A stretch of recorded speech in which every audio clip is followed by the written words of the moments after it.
अस्सलाम वालेकुम, मैं हूं फैसल तारड़। आज अडियाला जेल के अंदर अहम तरीन मुलाकातें हुई हैं और अडियाला के अंदर जो मुलाकातें हो रही हैं ज़ाहिर है उसका भी एक स्पेसिफिक मतलब है। अचानक से मुलाकातें शुरू हो गई, एक लंबे अरसे से मुलाकातें नहीं हो रही थी। अलीमा खान साहिबा ने जो धरना देने का ऐलान था वो वापस ले लिया था, तो ज़ाहिर है चीज़ें तो लगता है कि चेंज हो रही हैं या कोई चीज़ें जो है वो किसी तरफ जा रही हैं। एक तो इस हवाले से हमने बात करनी है।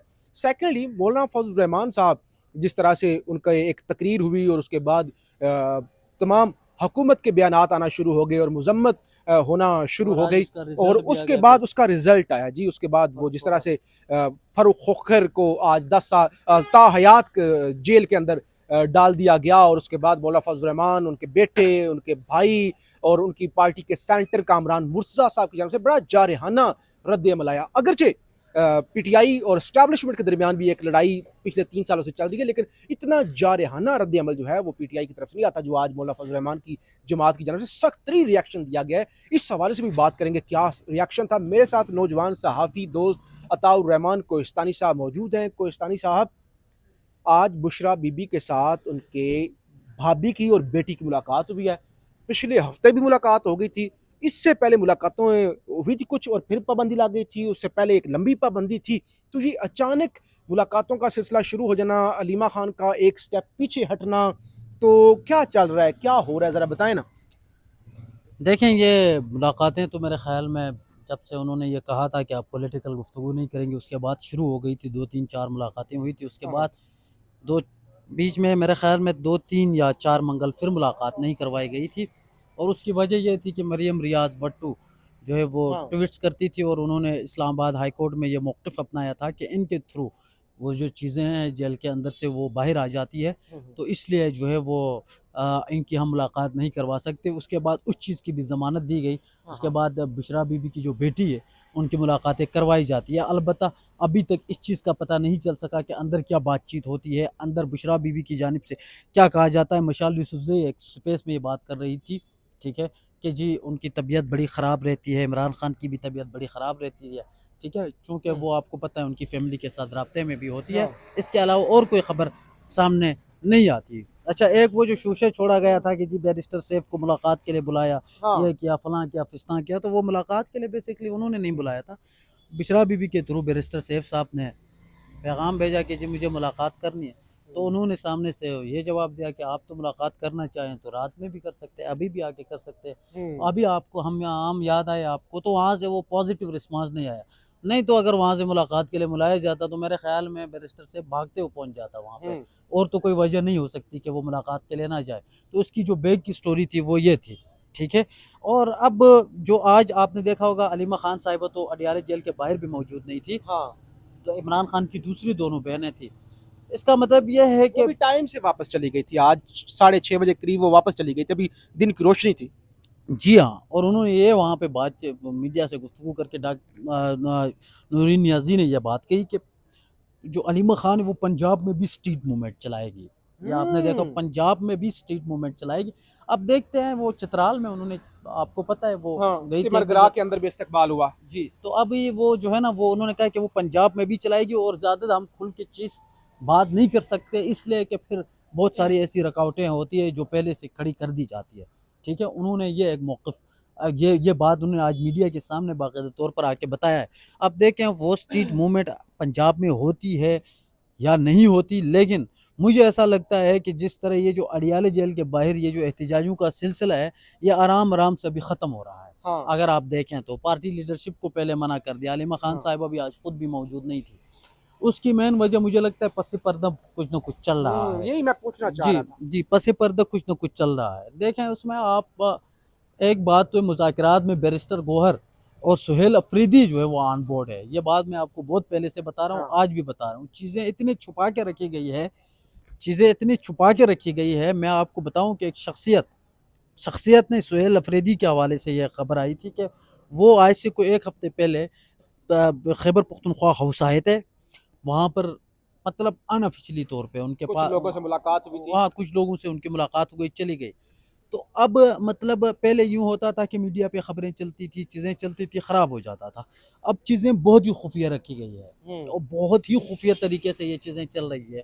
अब देखते हैं उनका नतीजा क्या होता है, फिर ट्रक की बत्ती होती है या फिर उनको नताइज उनके निकल जाते हैं। और उसमें देखें, मैं आपको बता देता हूँ, सुहेल अफरीदी और बैरिस्टर गोहर वो जब तक अलीमा खान को एतमाद में ना ले तो मुज़ाकरात नहीं, अलीमा खान वीटो कर देती है ना। जी, जी। तो मेरे ख़्याल में अभी ये जो चीज़ें हो रही है, कोई ना कोई पेशरफ़्त होगी शायद। पेशरफ्त जाहिर है वो जो कोहिस्तानी जुलाई साहब। के महीने में बोल रहे थे कि बहुत सारी चीज़ें हो सकती है, तो वो जुलाई का महीना अभी ये दरमियान आ गया है, अब देखते हैं क्या होता है। पीटीआई की तरफ से तो पेशरफ्त हो रही है। हुँ। हाँ, एस्टैब्लिशमेंट से एक पेशरफ्त जरूर हुई कि उन्होंने ये मुलाकातें करवा दी, 2 बुशरा बीबी के साथ। ये तो पहले भी अच्छा, होते रहे नहीं हैं। नहीं, ये रुक गई थी।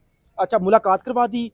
नूरीन नियाजी साहबा को मुलाकातों की ऑफर होती रही। मेरे ख्याल में इमरान खान से मुलाकातें शुरू हो जाएंगी, हाँ, तो उसके बाद आप ये कह सकते हैं कि पेशरफ हो गई। पीटीआई की तरफ से पेशरफ्त ये हो रही है कि सुहेल अफरीदी साहब खामोश हैं, अलीमा खान साहिबा भी खामोश हुई हैं किसी हद तक। हम्म, 1 महीने का अलीमा खान साहिबा को जो सज़ा होने लगी थी, आज तक सज़ा उनको हो जानी थी वैसे तो, लेकिन वो 1 हफ्ते, 1 पूरे महीने की डेट पड़ गई। तो लग एस्टैब्लिशमेंट की तरफ से थोड़ा बहुत और पीटीआई की तरफ से काफ़ी कुछ जो है वो चीज़ों पे खामोशी और वो चीज़ें तो दिख रही होती है। दिख रही अलीमा हैं। खान वाली जो सजा है, इसमें बैरिस्टर गोहर का बड़ा किरदार है। किरदार है। इस बात को लोग गालियां देते हैं, जो भी करते हैं, जो हकीकत है, हमारा काम है हम वो बताएं। देखें, बैरिस्टर गोहर ना, अगर मतलब ये जो मुलाकातें होती है, इनमें भी बैरिस्टर गोहर का किरदार होता है। हम्म। सीधी सी बात यह है, बैरिस्टर गोहर पीटीआई के अंदर वाहिद बंदा है जो रोल अदा कर रहे होते हैं, जो जिसकी बात सुनी भी जाती है बैरिस्टर गोहर की। ठीक है, वो लोग कहते हैं बुजदिल है, फलां है, फिस्ता है, जो भी है, जो भी आप कहें, लेकिन उस बंदे का अब ये जो अलीमा खान वाली जो सज़ा जो होनी थी, ये जो अब डिले हुई है, इसमें भी मेरे पास जो खबर है उसके मुताबिक कि उसमें भी बैरिस्टर गोहर ने बिल्कुल भरपूर किरदार अदा किया किया है। है। समझ गए आप? तो फिर अब देखते हैं कि आगे क्या होता है। आगे अंसार बैरिस्टर गोहर इमरान अंसार खान के अब्बासी लेकर साहब ने खबर भी लगाई थी ना कि ये इन केसेस पर काम हो रहा है। बहरहाल, एक तरफ तो ये चीज़ें हमने आपके सामने रख दी हैं, कुछ चीज़ें वाज़िया कर दी, कुछ चीज़ें आप समझ गए होंगे। मैं 3 एक स्टेटमेंट्स हैं कोहिस्तानी साहब मौलाना फजल रहमान की पार्टी की तरफ से जो आई हैं, वो आपके सामने रख दूँ। बड़ा जारहाना जो है, और ये तशवीशनाक बात भी है, एस्टैब्लिशमेंट से जुड़ी हुई है। मैं तो ज़रा कानों को हाथ लगाते हुए ज़रा बात रख सकता हूँ, आगे कुछ नहीं, इसकी वजाहत नहीं करूंगा, लेकिन बात बड़ी खतरनाक है। कामरान मूसा साहब कहते हैं कि मौलाना नहीं, वो लोग माफी मांगे जो दहशतगर्दों के मुकाबले के लिए लोगों को पार्शल लश्कर तश्कील देने का पैगाम दे रहे हैं। पैरालाल, सॉरी, क्या मतलब है कि दहशतगर्द हैं, उनके मुकाबले पे मौलाना फजल रहमान टाइप या बाकी लोग जो हैं अपना लश्कर तश्कील दें, वो उनके खिलाफ जिहाद करें, इसका यही मतलब है ना।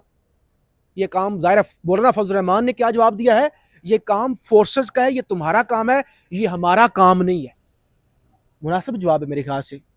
देखिए, मेरे ख्याल में मौलाना साहब, देखो 12 सीटें हों, 5 सीटें हों, 1 सीट हो, ना हो सीट, लेकिन किरदार उनका इस सियासत में रहा है। मौलाना, अगर बात आप मौलाना की करें, तो मैं आपको ये बात बताऊं कि तमाम तर जितने भी मदरसा है पाकिस्तान के अंदर, ठीक है, वो मौलाना के इशारे के ऊपर, अगर मौलाना कॉल देता है या मौलाना किसी बड़ी मार्च का ऐलान करते हैं, तो मेरा नहीं ख्याल कि एक भी बंदा जो होगा वो अंदर रहेगा। और वो अच्छा, ज़रा दीनी लोग हैं, दीनी वो लोग हैं। दीनी लोग हैं। साहब, मैं ये मौलाना फजल रहमान क्यों गुस्से में हो सकते हैं?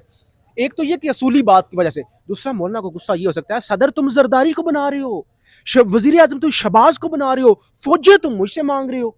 ये भी तो गुस्सा है ना कि मुझे इसमें एक क्या और दिया है। चीज़ मेरे ख्याल में है। देखिए, मौलाना साहब का एक मौक़िफ़ जो है हमेशा से सख्त रहा है, लेकिन मौलाना साहब अपने मौक़िफ़ पे आखिरी तक कभी भी नहीं डटे हैं। आप इससे भी पहले देखें, भाई शायद मौलाना, इसमें भी ये हो, 1 मिनट अब आपने सख्त बयान दे दिया, ठीक है, आप ये कामरान मुर्तज़ा साहब ने दिया, 1-2-3 दिन तक फिर चीज़ें मज़ीद वाज़ेह हो जाएंगी, ठीक है। लेकिन कल जो मौलाना की सोशल मीडिया ने तबाही फेरी है, मैं हैरान था। 4 ट्रेंड ट्विटर पे चल रहे थे। भाई मौलाना फजल रहमान के बेटे ने और उनके जो भाई ने तबाही फेरी है, वो भी आपके सामने रख दे। फिर इजाजत, मौलाना असद महमूद साहबजादे फजल रहमान साहब कहते हैं, हमें परवाह नहीं कि कितने बयानात हमारे खिलाफ दिलवाए जाएं, ये बयानात जबर के साए में पैदा हुए हैं, इनकी कोई कदर नहीं, अवाम और तारीख हमारे साथ है, हम किसी जबरदस्ती के बयानात को अपने मौकफ के मुकाबले में तोड़ने को तैयार नहीं। जियाउर रहमान जो उनके भाई हैं, जो पीटीसीएल में होते थे और उसके बाद बड़ी बड़ी पोस्टों पर रहे, इनको डिप्टी कमिश्नर बनाया गया। वो कहते हैं जो जाली हुकूमतें मोहसिन नकवी के जूते की नोक पर पड़ी हैं, उसके वजीर भी मौला फजल रहमान पाकिस्तान की आज़ादी और हुर्रियत और उसके लिए कुर्बानियों पर प्रेस कॉन्फ्रेंस और ट्वीट्स कर रहे हैं, क़यामत की अलामत है। वैसे उन्होंने कहा मौलाना फजल रहमान के खिलाफ वो लोग बात कर रहे हैं जो मोहसिन नकवी के जूते के नीचे हैं, यानी लेकिन इसका एक रिजल्ट आज सामने भी आया। फैसल तारड़ साहब, फारूक खोकर साहब को जो वो पीटीआई वैसे रहनुमा जेन्युइन केस था, था। ठीक है, देखिए जनवन केस था, अभी तक जमानत पे थे। भाई आप आज मुझे फैसला ये सुनाया गया ना उस तो केस का। देखें, फैसला अलीमा खान के केस में भी सुनाया जाना हाँ था। ये बात ठीक है। आप इस चीज को समझे ना, तो वो जो पहला रिजल्ट था फारूक खोकर, जो आप देखें जब उसके जो है वो खिलाफ ये फैसला सुनाया गया, पीटीआई रहनुमा कोई था उसके हवाले से, उसका मेरे ख्याल में कोई केस था उसके ऊपर, फारूक खोकर के ऊपर। तो उनको जो है ना वो उम्र माजिद कैद से, सत्ती मेरे ख्याल हाँ से थे, हाँ उनका कत्ल हुआ उधर, था। जी, उनको जो है ना कह दिया कि भाई आप पक्की जेल में जाए, क्योंकि आपका जो रहनुमा है वो डट गए हैं, तो ज़रा अब आप सब जो है हाँ ना ये मौलाना को नजर आए। सिग्नल, मौलाना के लिए सिग्नल भी हो सकता है। बहुत शुक्रिया, वी लोग लंबा हो रहा है, फीडबैक जरूर दीजिएगा। पाकिस्तान जिंदाबाद।